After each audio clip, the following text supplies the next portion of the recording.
Welcome to the 100th Monkey Radio with Tom and the Monkey Crew. And we have also got a special added crew member tonight. We've got Stephanie, which is Greg's better half. By far, just take a look at Greg, and you got to know that that's his better half. Much better. That is from a male perspective, by the way. And we have LFE here, and we have got a kind of a continuation of some shows that we've been doing.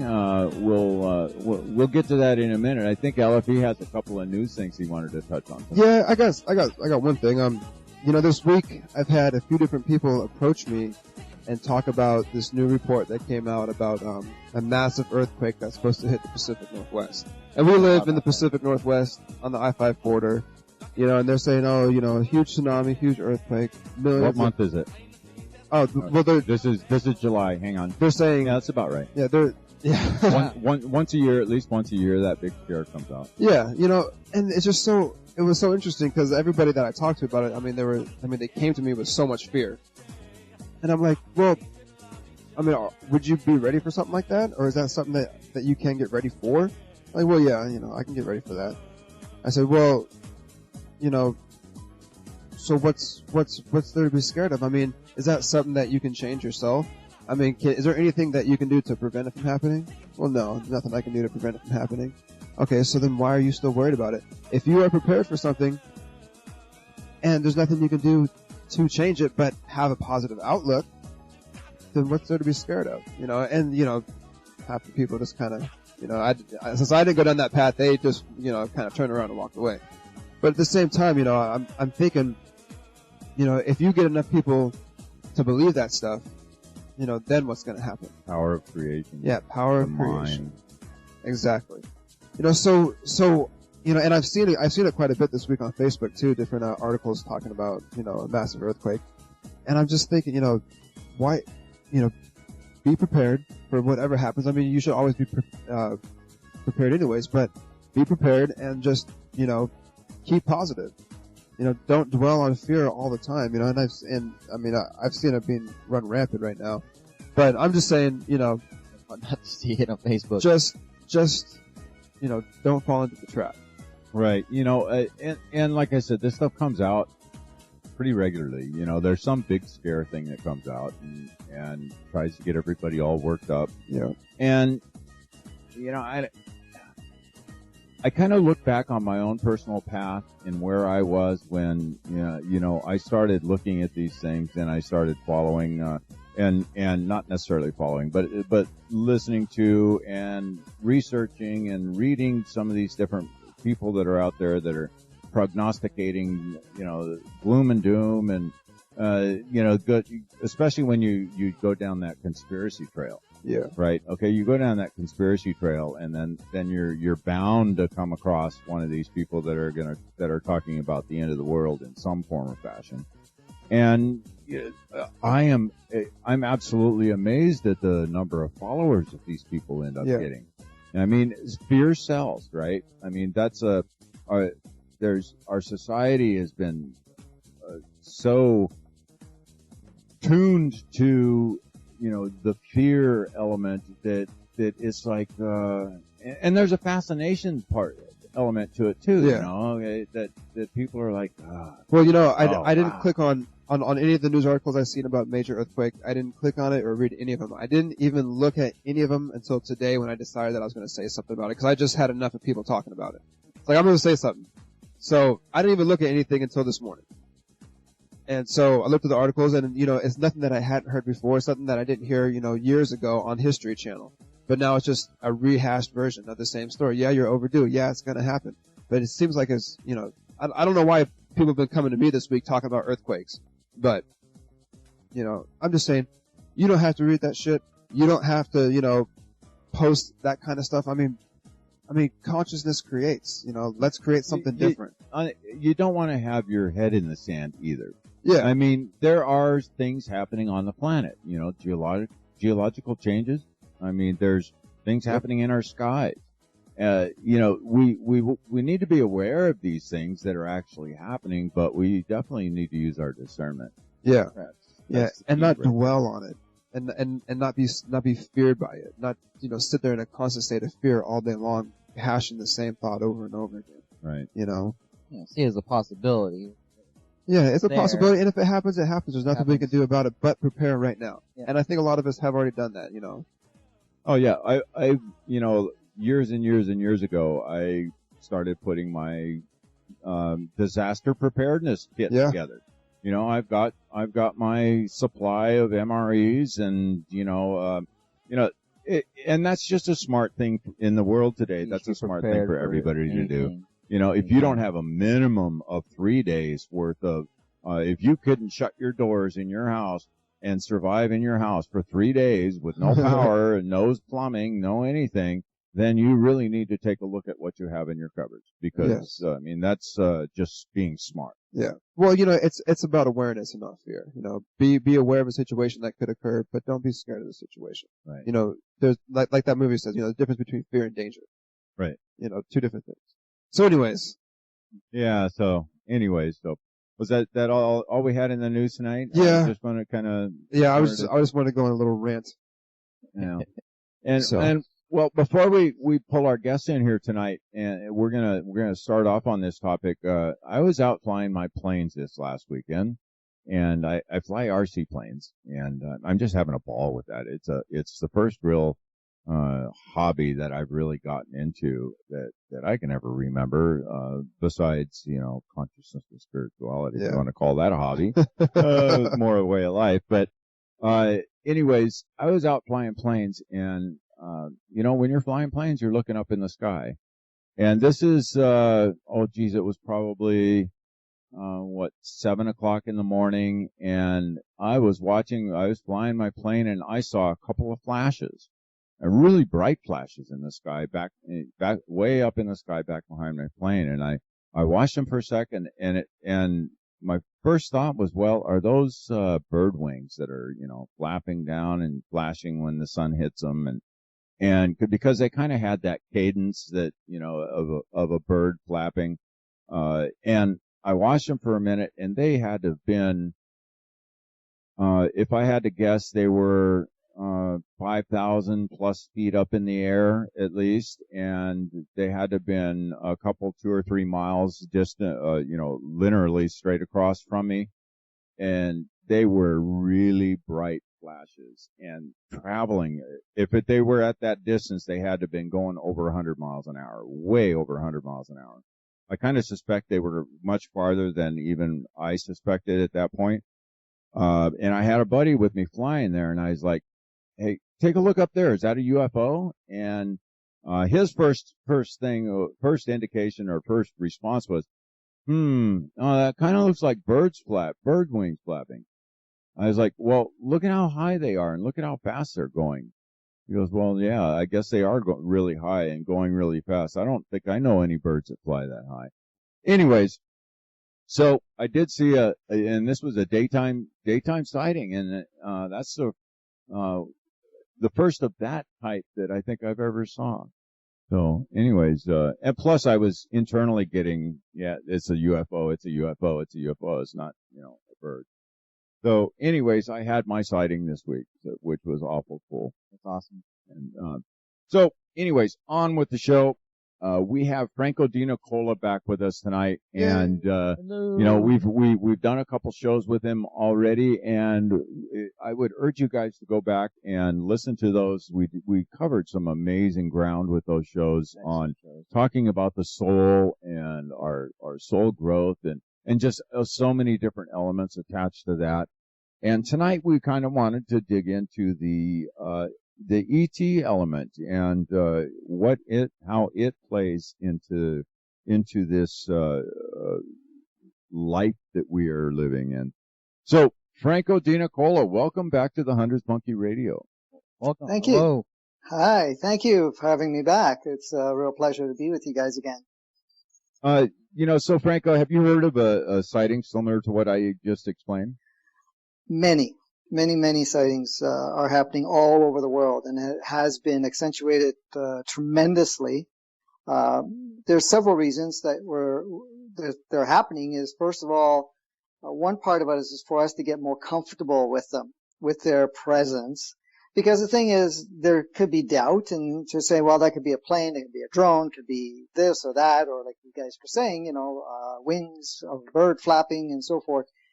But, enough of these sightings, enough of the, like what you've noticed, speed, brightness, the way it flashed and so forth, because a lot of times the way they present themselves, allow yourself to break down any possible idea that, oh, it could be this, it could be that. But, you said something very key there at one point, was the fact that deep inside, within yourself, you knew, okay, that was an alien, or what we call an extraterrestrial ship at this point in time. And this is happening on a regular occurrence, and it's going to continue to accentuate, and larger showings will occur as we go along. Now, they're playing a role, as we are, and we can get into that aspect of it once we get started. But to the answer, yes, what you've described, as you were describing, and from what I can tune into just seeing through your own eyes, they were a couple of ships that were making themselves present, not only to you, but into the area, and people were kind of seeing it.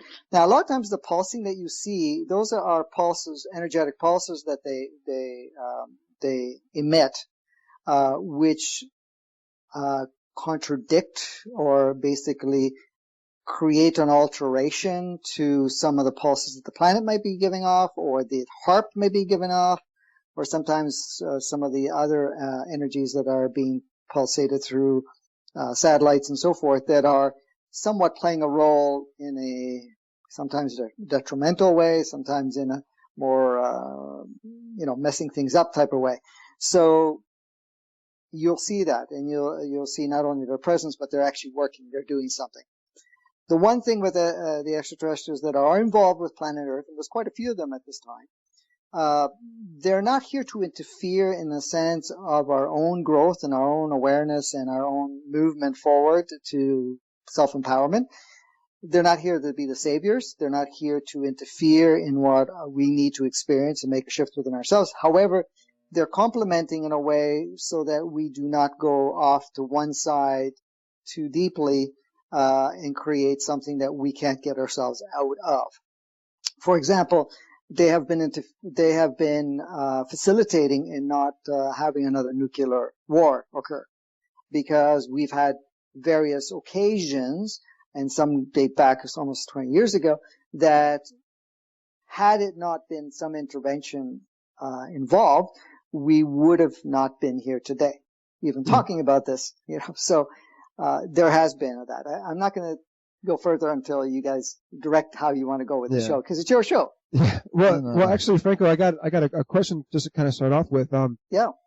So I've heard the old stories of when the Spaniards,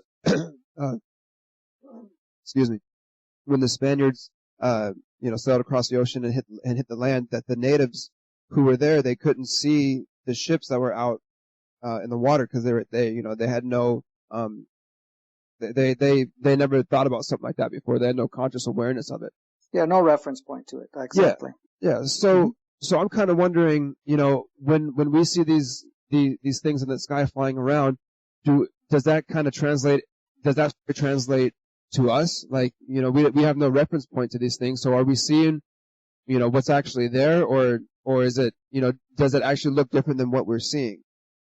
Because I'm also kind of thinking, if you're traveling from one star to another star, I mean, what kind of, substance can make that kind of journey, and it's very technical, all that kind of stuff. But what I'm getting at is are we seeing what's up there, or are we just seeing what our minds allow us to see?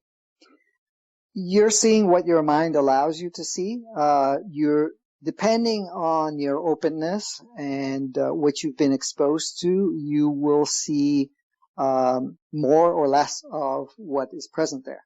And when I say more of it, of what is really playing out, or what we are only able to accept to see. So in cases where you may see the flashes, you may see some movement, but there is more exposure. For example, there are ships that are landing. Okay, there are ships. Yes, they don't make themselves well known. There are huge, massive galactic ships going around the planet.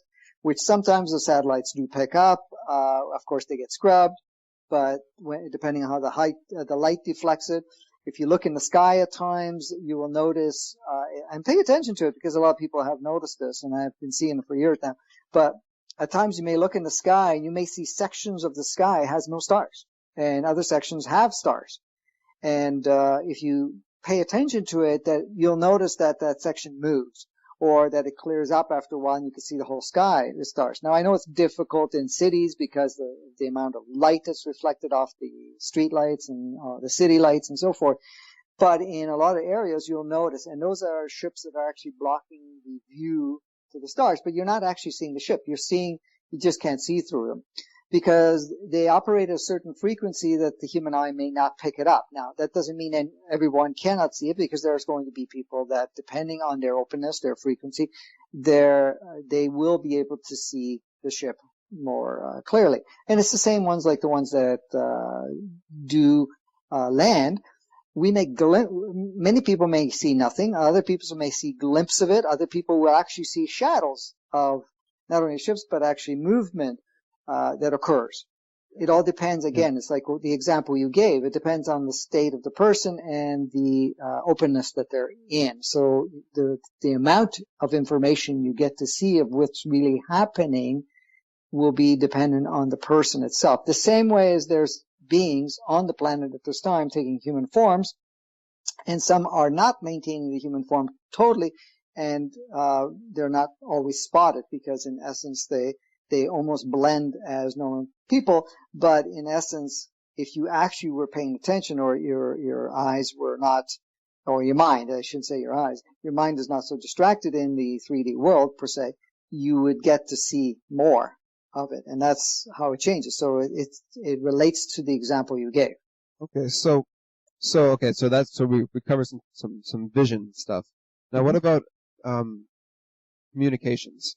See, just a few weeks ago, I took my stepson out at nighttime to Skywatch, and I told him before we went out, I said, if we go out there with the state of mind that we want to communicate, we're open, we want to see something, we're here, just being open, that we'll see something.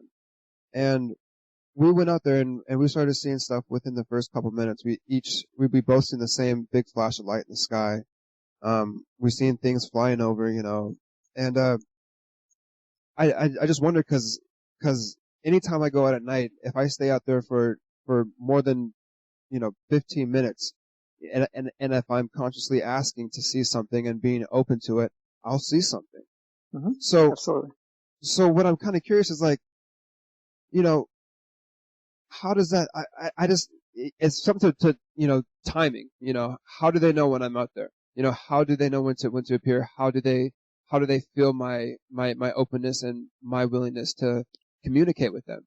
Are they always there? I mean, is there so many of them up there that there's bound to be one close to your area that's going to swing by and say hello since you're out there? Yeah. How does that work? Yeah, there's actually several things that are occurring in that respect, and that is, yes, there are quite a few of them around.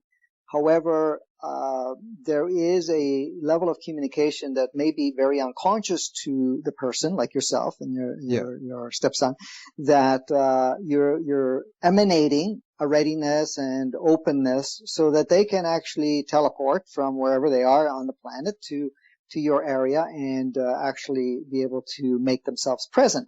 Now, you'll also notice the communication at times. If we're truly open to listen to the communication and you ask them to communicate with you, you will have communication. It will be, because they communicate through a telepathic state, you will have thought forms streaming into your mind. It's like you ask the question and there's an answer coming into your mind. It's almost like you're thinking this answer, but in actual fact, the answer is being transmitted to you.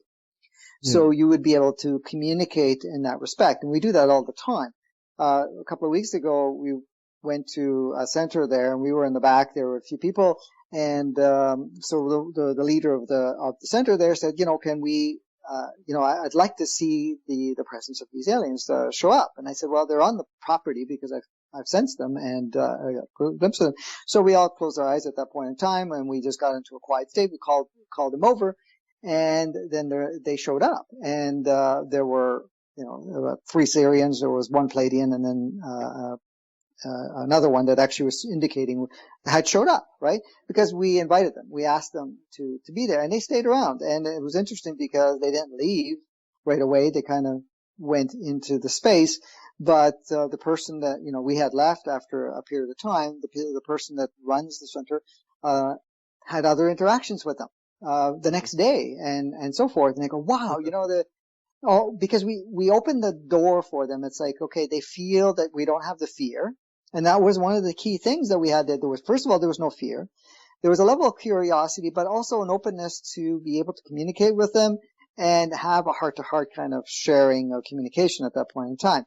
And that's what they did. They basically said, we're here, this is what we're doing, and so forth, and was very, and there was a very loving presence. And they came very close to the point where you can feel them, even though you couldn't see them absolutely clear. They were more of a, how can I call it, a glass outline of them, like a transparent. But you could see the wave of energy, but they came very close and you could feel them close. And there was people that were sensorial people that actually have, capability to feel. They said, wow, they're right next to us. And yes. And others were more visual that would be able to see their outline getting closer. And, but nobody had any fear because in essence, there was a lot of preparation around that because most of them had been already exposed and they really wanted to be open with them. And one of the key things that came out was that it was very loving. Their presence was very loving. It was very peaceful. There was no triggering of fear from them or from ourselves, but you can feel it was like someone that you recognize and you trust, per se. And it's like a loving being presenting themselves to you. And that's how it felt. And this is how they do communicate. And there's many other ways they do communicate, depending on the state of consciousness of the person, their ways. Some people are very analytical, so their communication is different. Some people are more feeling. The communication, of course, is different for them. It depends on what they are. But they are much more present. You basically, what you do is you create a shift within yourself so that you can actually see the movement that is occurring.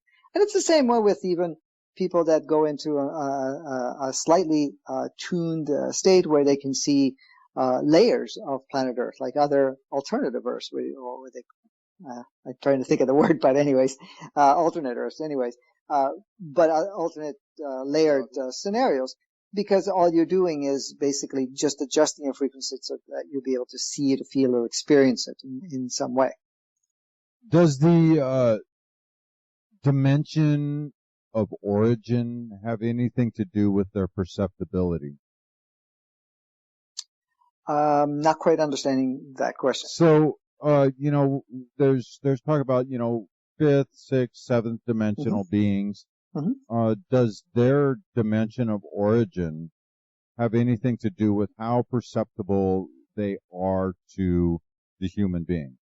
Well, yes. I mean, the higher the dimensional state that you're in, you're operating in a much broader spectrum of frequency. So you're able to be more conscious of what levels of communication or state of consciousness of the people that they are interacting with. So in essence, they will be able to tune into. And this is, many humans are, and I don't mean in large numbers, but a fair number are starting to progress more and more as we go along, where you are able to feel not only people's energy, their state, but also be able to communicate on a completely different level. And this is where, because they're coming from a much more evolved, if you want to call it that, consciousness, their tools of communication, their way of tuning in, as more people are doing it also on planet Earth, are much more capable than what the average person will be. So in essence, they will sense fear. For example, they will not show up in a place where, people are going to react in a fearful state. Because in essence, it shuts them down. And the last thing they want to do is to promote more lower vibration, because fear is of a lower vibration, or to create fear.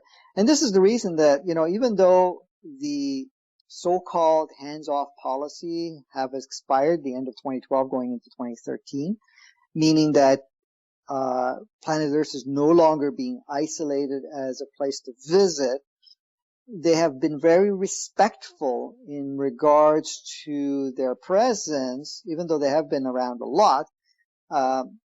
Their presence in showing up, because they always monitor the collective response. So because they have the capability, and I've played with them because I've done over the years, but they will create a scenario, which is just basically a test scenario, where they would project themselves showing, per se, to a group of people, and then they can monitor what the response would be without actually doing it. They are able to do it in a there's a word that they call it, but I can't recall what it is right now.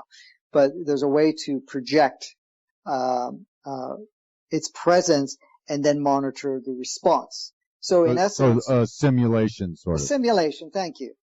It's a simulation that they do to be able to monitor how the people respond. And this is the reason that they haven't, as much as people say, well, we're going to have a mass landing and so forth. There's no intention to that in the immediate, because every test simulation that they've done has shown that humanity still will slide towards fear rather than acceptance.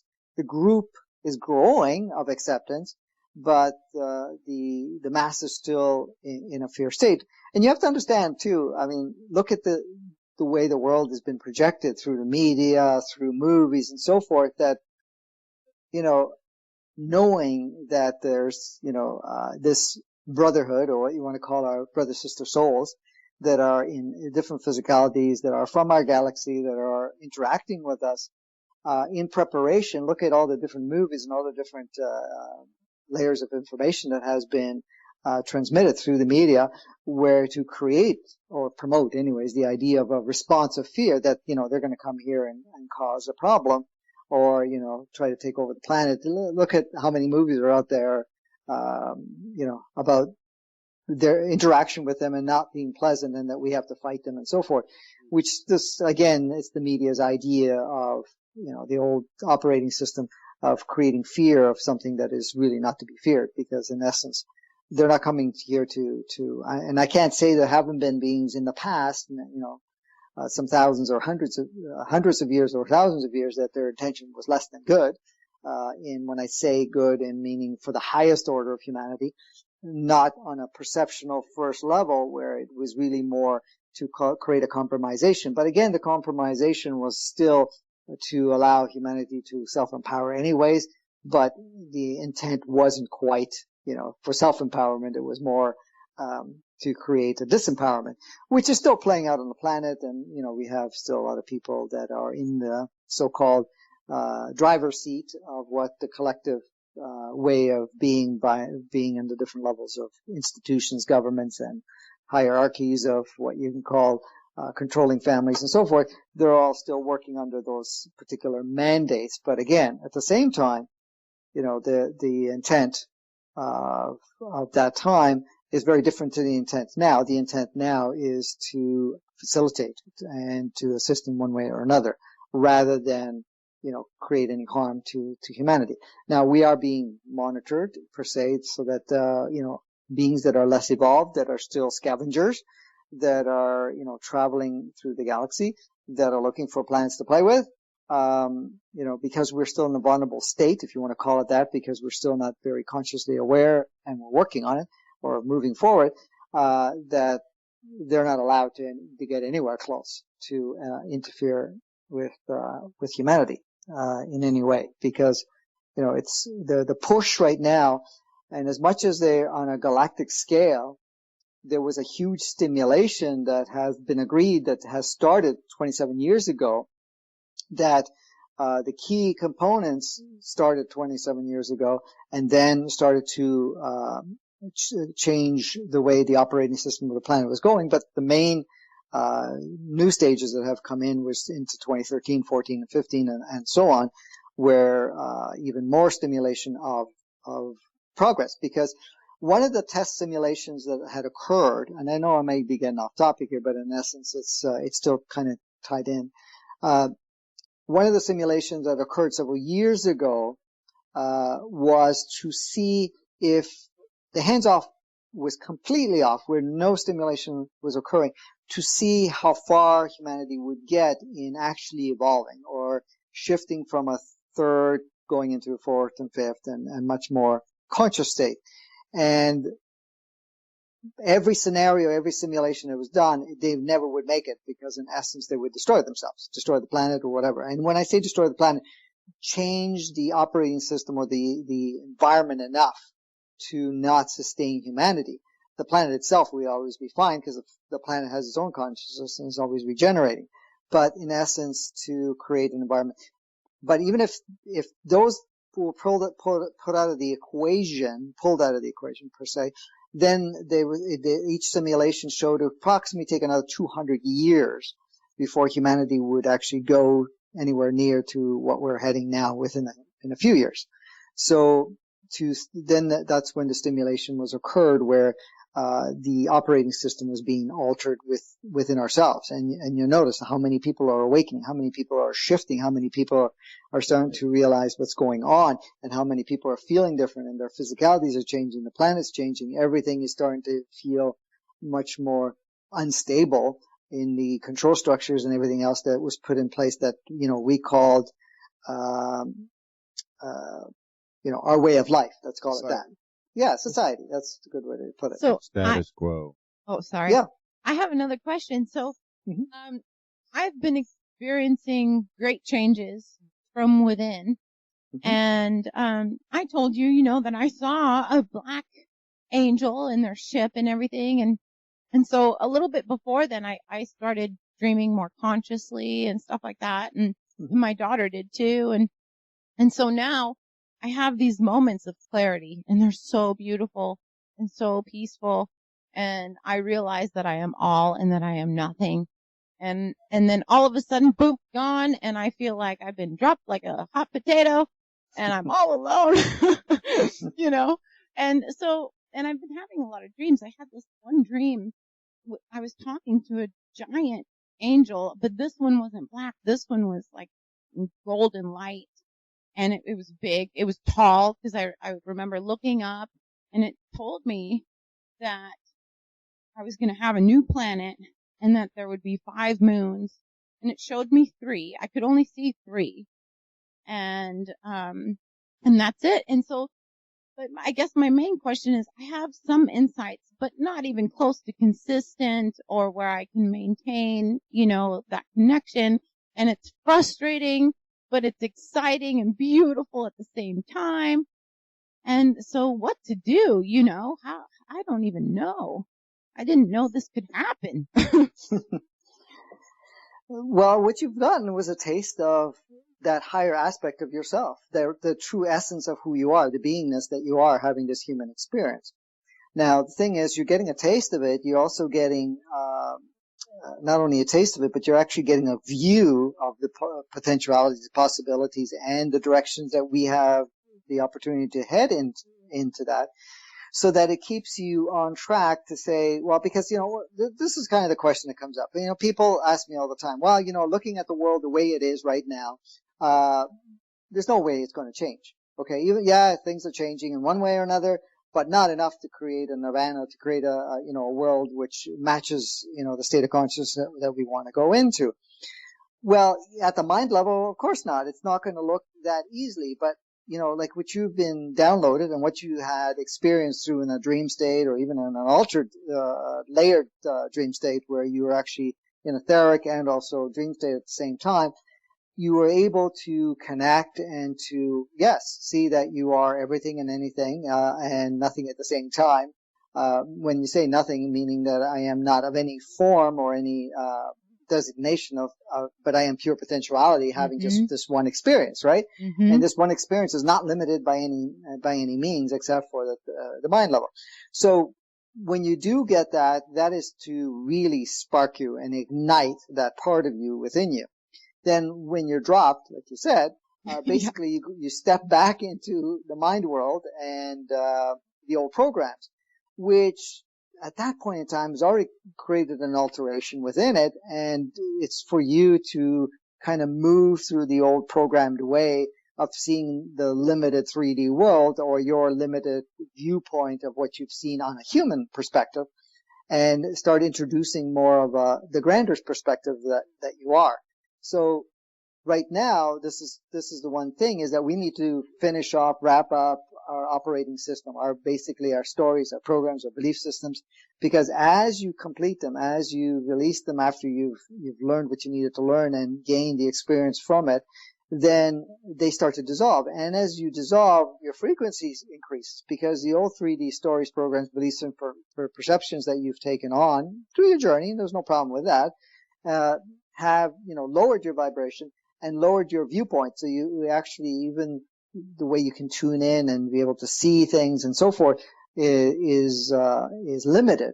But as you dissolve those parts, it becomes more and more unlimited. It starts to increase. So you'd be able to have much more of those experiences. Eventually you start to live through it completely. And that's that's where the intent is for all of us at this point in time. How many will make it to that degree will depend on each soul and what state they're in, and if they don't, they don't. That's okay. They just move on. It's just as for the planet, yes, the planet is renewing. The planet is also relocating, because the planet is zipping along the galaxy. Well, it's not only just the planet Earth, it's the whole solar system is. So in essence, this is why some of the scientists and so forth, astrologists and astronomy people are noticing that, they're now picking up planets that weren't there, or stars that weren't there. Things are kind of realigning, and they're saying, okay, we just discovered something new. Well, the only reason they discovered it is because now we got closer to the vicinity of that, because we've moved along the galaxy. As we're moving along the galaxy, what else happens is that we are relocating in different belts of energy and different belts of dimensional consciousness. So in doing so, then the planet starts to reflect different frequencies. It starts to, different frequencies start to stimulate everything in the solar system, including, of course, planet Earth. And that projects and induces further alteration in the physicality and in the mind construct, and also the beingness that you are. So all of that is all playing part and parcel of the whole thing. Right. So here's the one for you, Franco. Mm-hmm. I've seen, well, I guess, what's the word I'm looking for? I've seen, images of the path that our solar system is taking around the galaxy, and it kind of undulates, above and below the ecliptic. Now, the way I understand it, with 2012 was at that point where we crossed the ecliptic again. The galaxy was centered, we were centered on the ecliptic of the Milky Way galaxy. Correct. And we've crossed over into the other side of of that plane. Now, when I look at that undulation, that sine wave pattern that we're making all the way around the galaxy, and I think about electrical circuits, a positive and a negative, or magnetic circuit, the north and south poles, the opposite poles of a magnet. And I look at the human being. We are essentially electromagnetic machines, embodied with a form of consciousness, the driver that sits in the seat of these vehicles. But this vehicle is now has just crossed into a different polarity, and now as we're continuing to move farther and farther into this other polarity, or away, farther and farther away from that exact center point of the ecliptic, we are experiencing stronger and stronger, let's say, positive pole of that electromagnetic spectrum. Now, when I look at that, and I look at that undulation is that 26,000 year cycle, and I'm wondering if when we hit that peak of that undulation, of that sine wave, when we hit the peak of that sine wave, Is that what we've seen in history as and heard about in history as those golden ages, or even within the Yuga cycles? Is that apex of the golden age where all of our abilities are online because we're in that energetic field that is conducive to this machine, the human being, the machine of the human being. All of our switches are turned on that point. Correct. Yes.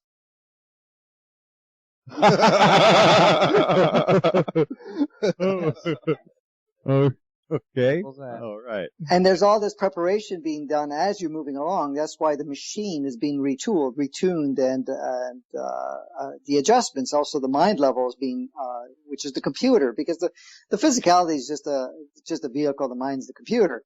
Of course, the soul itself is also a consciousness in itself that basically has an operating parameter that works. So that's being upgraded too. And of course, with the machine, you're activating other DNA strands, extending the telomere. So basically, you're now picking up other wavelengths and able to actually activate other components that went dormant some 10,000 years ago in this particular series of physicalities that will be reactivated. Of course, it's never going to be reactivated in the same form because it's all being upgraded anyways, because a lot of things have changed in the last 10,000 years, if you want to call it that, in Earth years. So yes, that's basically what's happening. Now, the physicality, some of the physicalities may not be able to function within those changes because of what its exposure has been. Some of the souls will not be able to want to be going through that change, will opt out to leave the physicality, which will make it open for another soul to step in, or the physicality itself will become out of commission because of the fact that it's not capable to be utilized for the changes that are to occur. So in essence, there's going to be a lot more changes than that. But as for the upgrade that you're talking about, that particular cycle and so forth, yes, that's what's occurring at this point. And yes, we did cross, but we're going into another level, which will come into about around 2018, where there's another huge boost of consciousness. Well, we've already had several boosts, and we're having more as we go along, but there's another cross point where basically at that point in time, the energies would be that really planet Earth will support the planet Earth and the sun and the solar system per se, in the whole collective cluster there. And the machines will have to be at least capable to operate within a fifth dimensional consciousness at that point in time, which with, like you said, a lot of the switches turned on because it gives you the opportunity to be able to function completely different than what you have now, and really experience life totally different. And the life will be much more connected because now you're not going to be experiencing yourself as a singularity.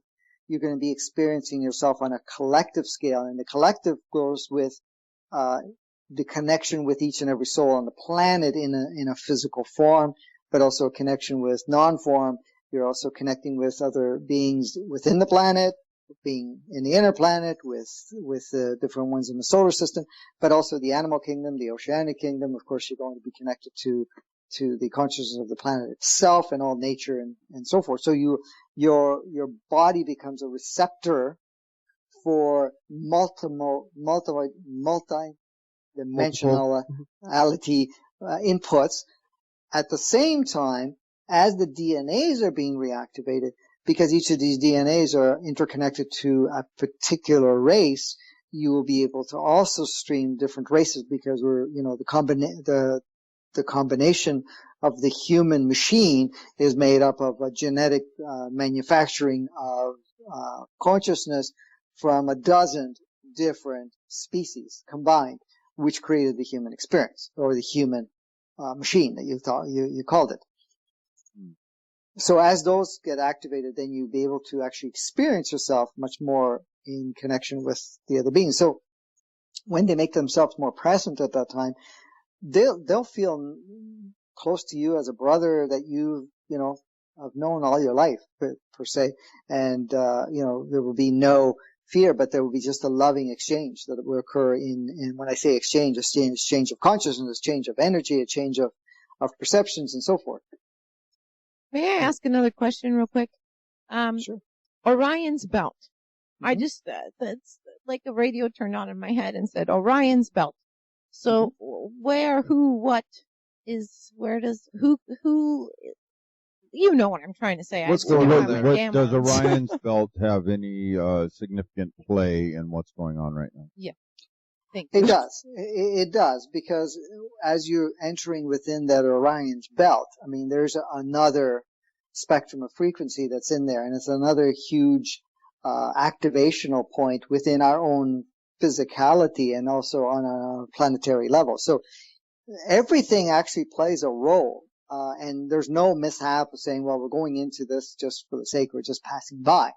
There's nothing that you don't pass by that does not affect in one way or another, and of course in a positive way, and in a way that would stimulate. So the Orion's belt does play a very powerful role in this consciousness transformation that's occurring, because it carries a ton, I'm using that loosely, a magnitude of amount of experienced consciousness and capabilities within that. Now, it doesn't mean that all of it will be downloaded in one instant as we're going through it, but in essence, it will stimulate it so that it's available. So it's like uploading and making it available for whenever we're ready for it.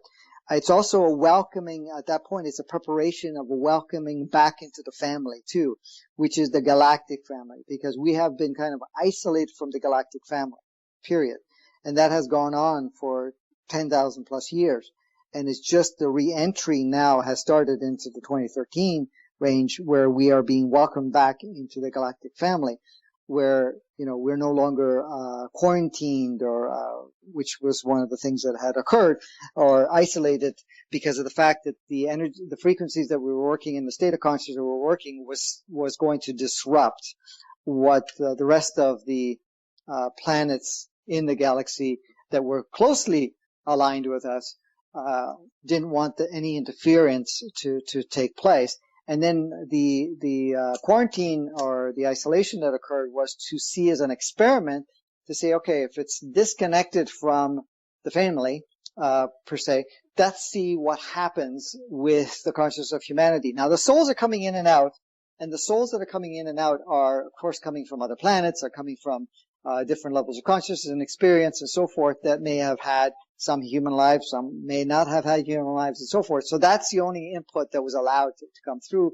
but not to be tied into, because again, we were disconnected from the matrix, the original matrix, which kept us connected to the galactic family, because each planet has its own matrix, and each planet is interconnected and communicating with each matrix. So whatever happens in each planet, any upgrade in consciousness, upgrade in knowledge and wisdom that is gained through its experience or experientially enriched, will usually be uploaded and exchanged with other matrices, so that because the matrix actually creates the reality that we play on a collective scale on the planet, which really supports the planet's existence and so forth.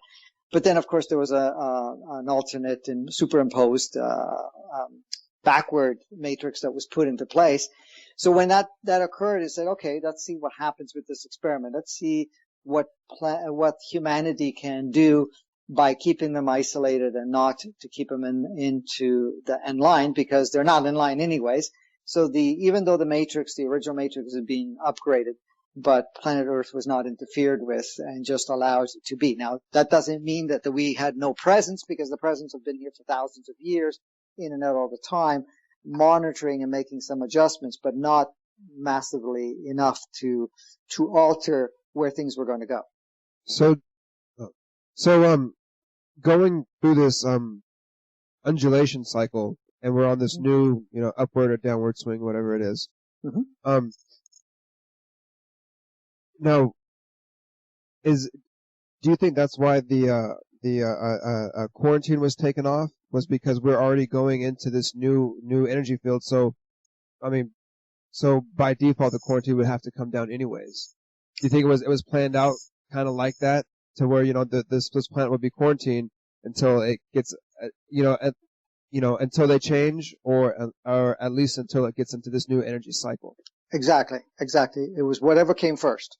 Okay. So the new energy cycle, when we entered in the end of 86, 87, we had a convergence that occurred. At that point in time, it was decided that there was going to be a stimulation to speed things up and to get that shifting to occur. So in essence, it knew it was going to take some 25 years before because humanity, depending on the state that we're not going to be able on a collective scale to be able to get to that kind of a tipping point, if you want to call it.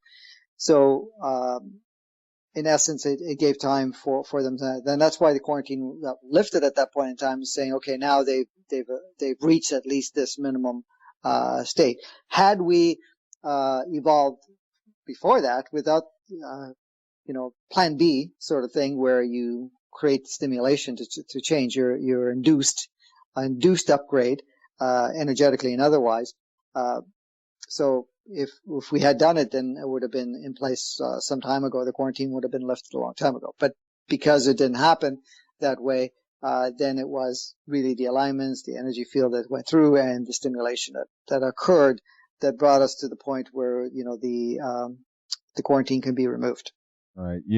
Throughout history, there's been all sorts of spiritual renaissances that have happened that kind of just peter out. They just kind of just go, nothing happening there. I mean, look at the most recent one that stands out to me was right around the turn of the 19th century. Between the late 1800s, early 1900s, there was quite a revolution on the planet for spiritualism, I think is what the way they termed it. That kind of just faded into the background, as we progress into the 1900s. I want to go back to Orion's belt real quick, and the Orion War.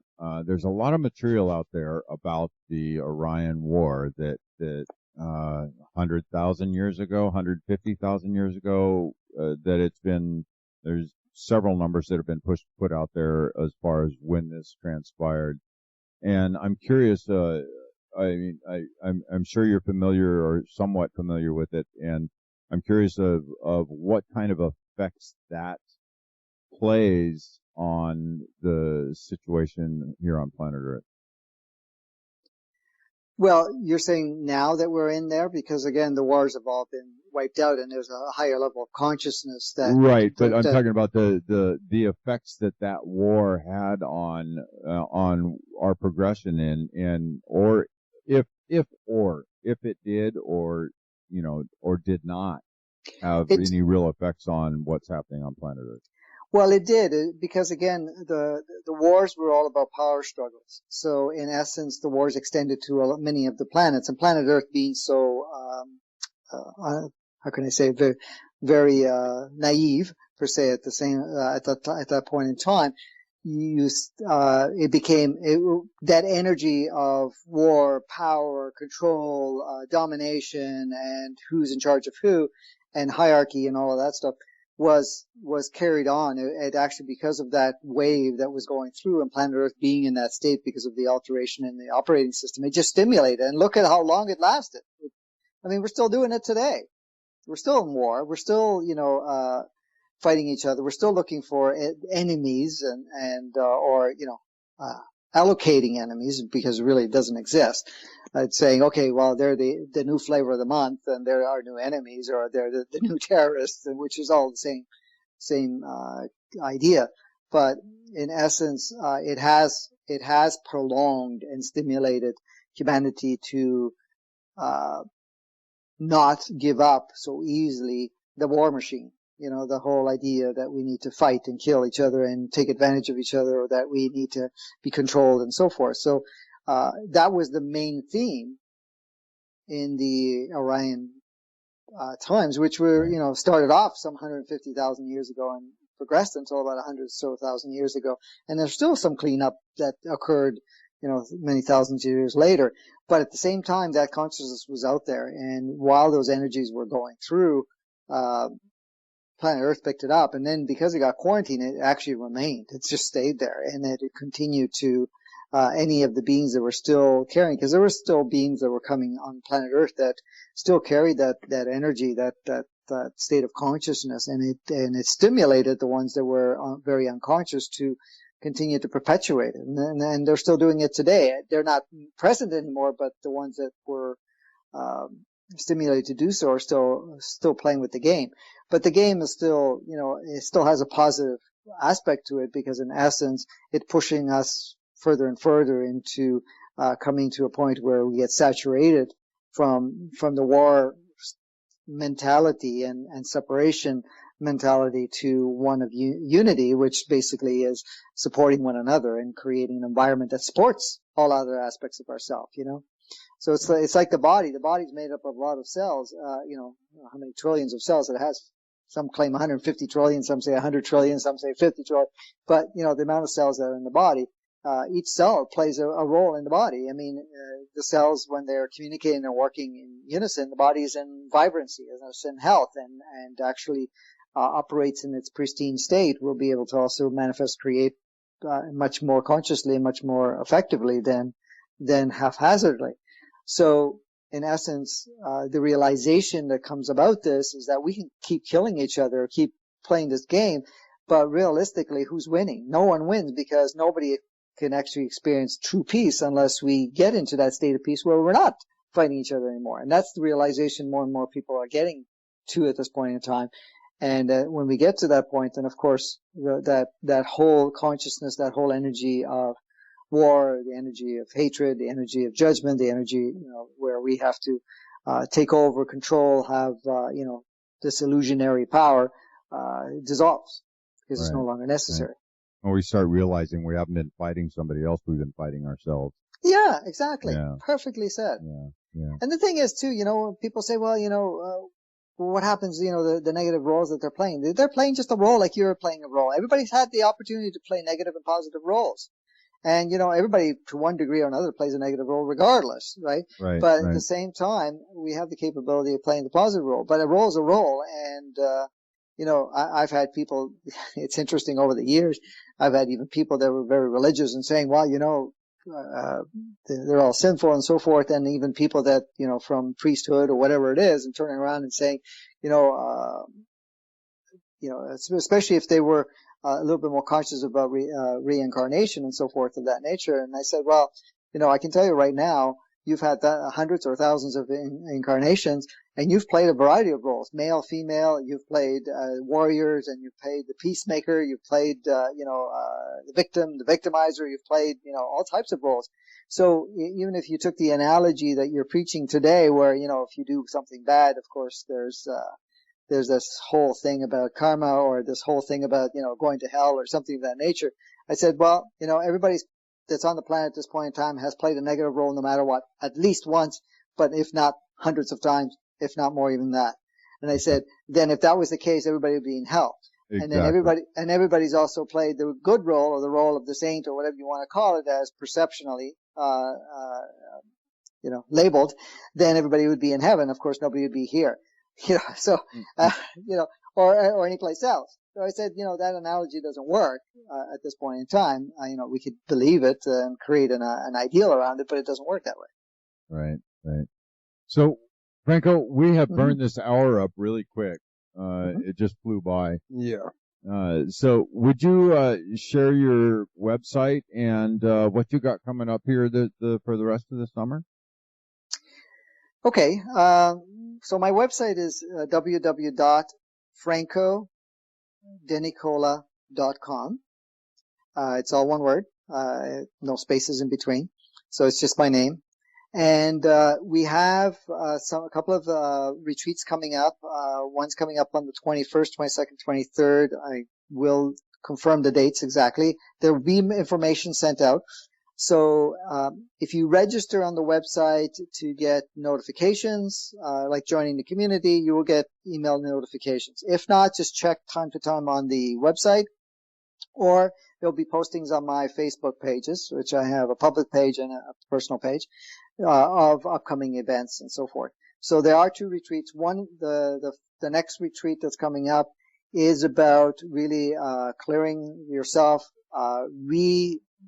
basically rediscovering yourself, reactivating your true state.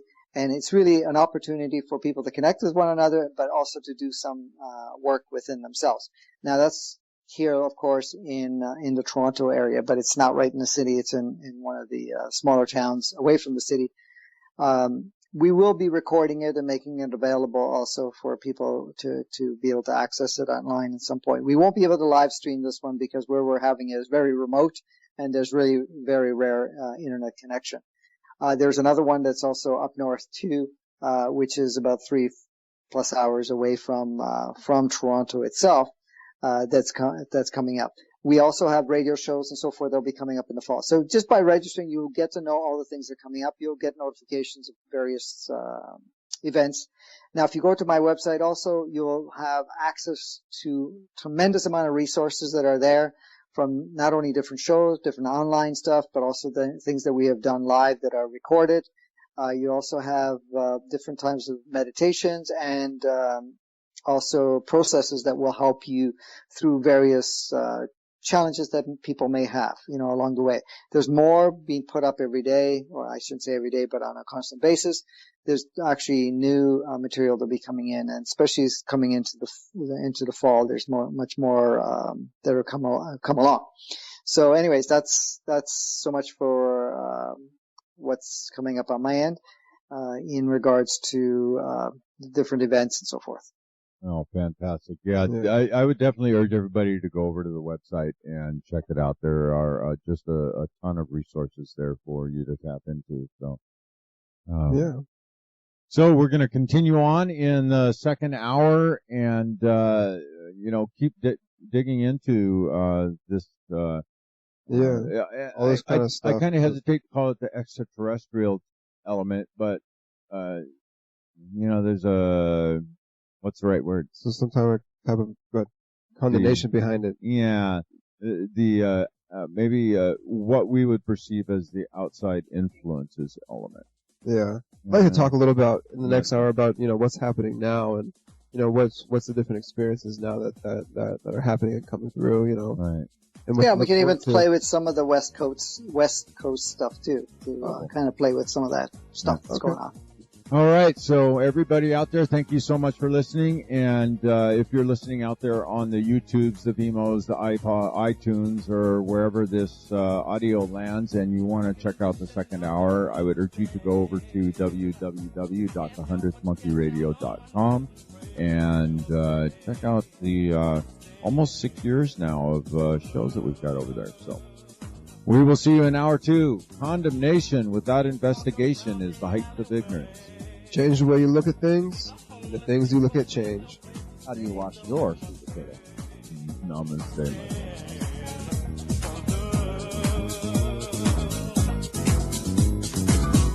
Solve the problems that divide the world of black and white. In the race, we've got to fight. So